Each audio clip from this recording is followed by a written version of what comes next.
ایک شخص کو حضور نے دیکھا، اس نے میلے کچیلے کپڑے پہنے، تو حضور نے ٹھنڈی آہ بھری، فرمایا کاش یہ دھو کے کپڑے پہنتا۔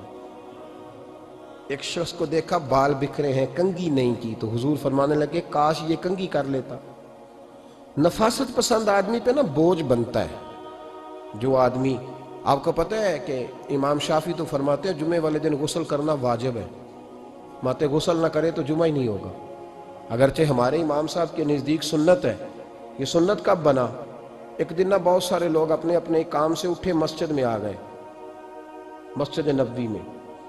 کوئی کسان تھا تو کھیت سے اٹھ کے آ گیا، کوئی مزدور تھا تو مزدوری سے اٹھ کے آ گیا۔ تو مسجد میں جب بہت سارے لوگ جمع ہوئے نا، تو بعض لوگوں کو دقت محسوس ہوئی، تو رسول کریم علیہ السلام نے فرمایا کتنا ہی اچھا ہو کہ تم جمعے والے دن نہا کے آیا کرو۔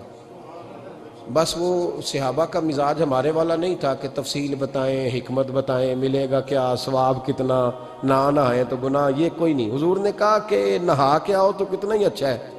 پھر کسی صحابی نے کبھی بھی بغیر غسل کیے جمعہ ادا ہی نہیں کیا۔ کسی نے بغیر غسل کے کبھی جمعہ ادا ہی نہیں کیا نا۔ اسلام بڑا خوبصورت دین ہے۔ حضور نے فرمایا جو کچا پیاز کھائے وہ مسجد نہ آئے، پہلے مسواک کرے، دانت صاف کرے، پھر آئے۔ نبی پاک صلی اللہ علیہ وسلم نے فرمایا جو کچی مولی کھائے مسجد نہ آئے۔ مولی کھانا جائز ہے، پیاز کھانا جائز ہے، لیکن منہ سے بدبو آتی ہے۔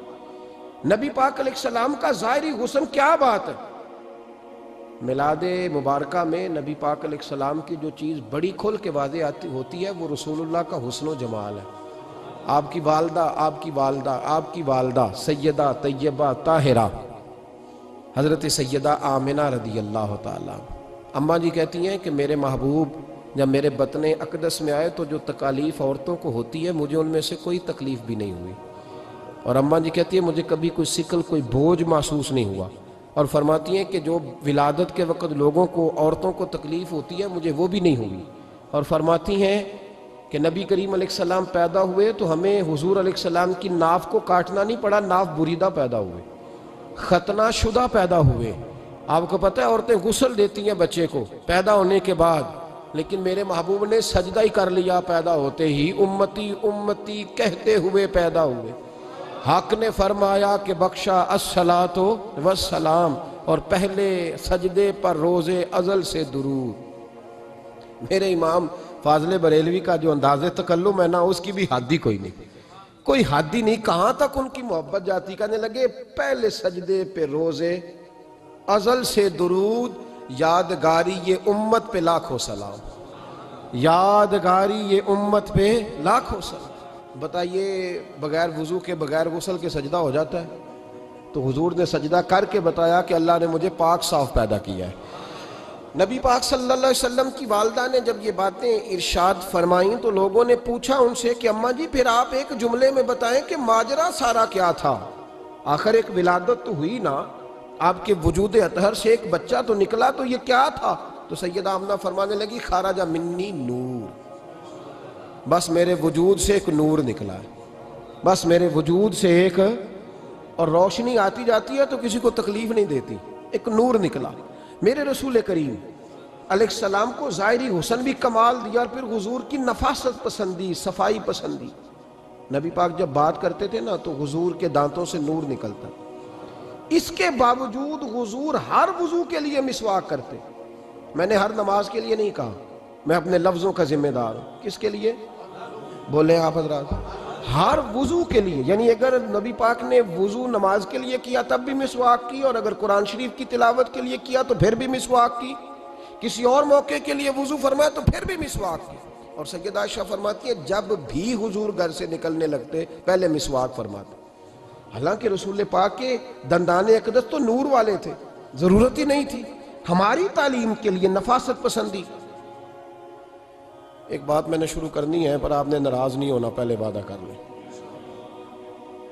جڑے نہیں بولے انہوں نے کی ارادہ ہے ہو جانا ہے، چلو ہو جائے، کوئی گل نہیں، خیر ہے، ہو جائیں آپ ناراض۔ نبی پاک نے بڑی مونچھیں نہیں پسند کی، حضور کو اچھی نہیں لگتی تھی۔ ایک بات پوچھتا ہوں آپ سے، یہ درد دل ہے میرا اور صرف سمجھانے کے لیے عرض کر رہا ہوں، کوئی تنقید نہیں، اللہ تعالیٰ مجھے نیت کا وضو عطا کرے۔ ایک بات بتانا، اگر بہو کھانا پکا کے لائے اور سالن سے بال نکل آئے تو پھر اس کا کیا حال ہوتا ہے؟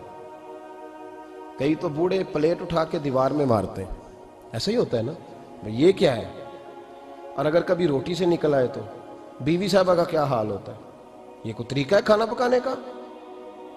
اور اللہ تعالیٰ معاف کرے، اگر کبھی ہوٹل میں چلے جائیں امیر لوگ 15,000 کا ڈنر کرنے، تو وہاں کسی سالن کی پلیٹ سے بال نکل آئے تو پھر تو پیسے کیا دینے ہیں، پھر تو ان کو اور جرمانہ ہو جاتا ہے۔ یہ تو سارے بال نکل آئے تو مشکل، اور ویسے بھی جو نفاست ہے نا طبیعت کی، اس پر بوجھ بنتا ہے، بال کھانے میں ہو آٹے میں ہو تو بوجھ بنتا ہے۔ تو بڑی مونچھوں والا دوست بھائی بزرگ جب پانی پیے گا تو بال پانی میں جائیں گے کہ نہیں جائیں گے؟ حکیم اور ڈاکٹر کہتے ہیں کہ کینسر کے مرض کا خطرہ ہے۔ اب باقی بھی راضی نہ ہوں، حضور نے بڑی مونچھیں بھی پسند نہیں کی اور چھوٹی داڑھی بھی پسند نہیں کی۔ حضور نے فرمایا داڑھیاں بڑھاؤ، مونچھوں کو پست کرو، مشرکین کی مخالفت کرو۔ اور ایک مقام پہ رسول پاک علیہ السلام نے یہاں تک فرمایا کہ جو مونچھیں پست نہیں کرتا وہ ہم میں سے ہے ہی نہیں۔ اتنے سخت لفظ۔ ایک صحابی تھے، آپ یقین کریں نا، کئی دفعہ دوستوں کو کہنا پڑتا ہے، اور کئی دفعہ نا مجھے محسوس ہوتا ہے کہ یار ہم روز ہی کہتے ہیں، لیکن کہتے پتہ کیوں ہے؟ کہ بوجھ بنتا ہے وہ بندہ جو اس طرح کی تباہ کے ساتھ آتا ہے، جو حضور نے پسند نہیں کیا۔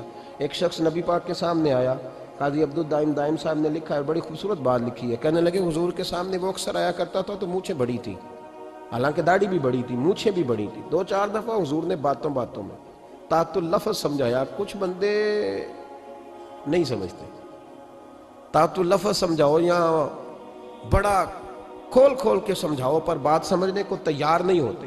پتہ نہیں کیا ایسا حسن ہے بھئی، جو حسن نبی پاک نے پسند نہیں کیا وہ کبھی حسن ہو سکتا ہے، کبھی خوبصورتی ہو سکتی ہے؟ وہ کسی کا ذاتی کلچر تو ہو سکتا ہے، پر دین کی تہذیب نہیں۔ نبی کریم علیہ السلام نے کئی دفعہ سمجھایا تو ان کی سمجھ میں بات نہ آئی۔ ایک دن وہ بیٹھے ہوئے تو حضور نے ایک صحابی سے فرمایا کینچی لاؤ۔ کہنے لگے میں سمجھ گیا کہ میرے ساتھ کچھ ہونے لگا ہے۔ ساتھ ہی حضور نے فرمایا ایک مسواک بھی لانا۔ کہنے لگے میں نے کہا بچت ہو گئی، میرے تو دانت صاف ہے۔ تو یہ شاید اس کی بات ہونے لگی ہے جس کے دانت بھی ٹھیک نہیں۔ دونوں چیزیں جب آ گئی نا تو حضور اٹھے اور نبی پاک نے مسواک ان کے ہونٹوں پہ رکھی، اسی سے آبی کی ہونٹوں کے اوپر مسواک رکھ کے تو اوپر سے حضور نے مونچھیں کاٹ لی۔ فرمایا یہ نہ ایسا کرو، یہ چیز مجھے پسند نہیں ہے۔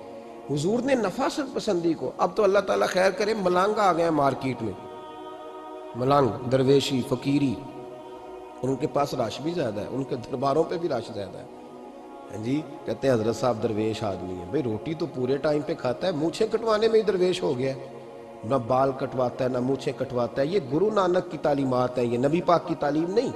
وجود کا کوئی بال نہ کٹوانا یہ سکھوں کا طریقہ ہے، مسلمانوں کا یہ انداز، یہ کدھر کی فقیری ہے؟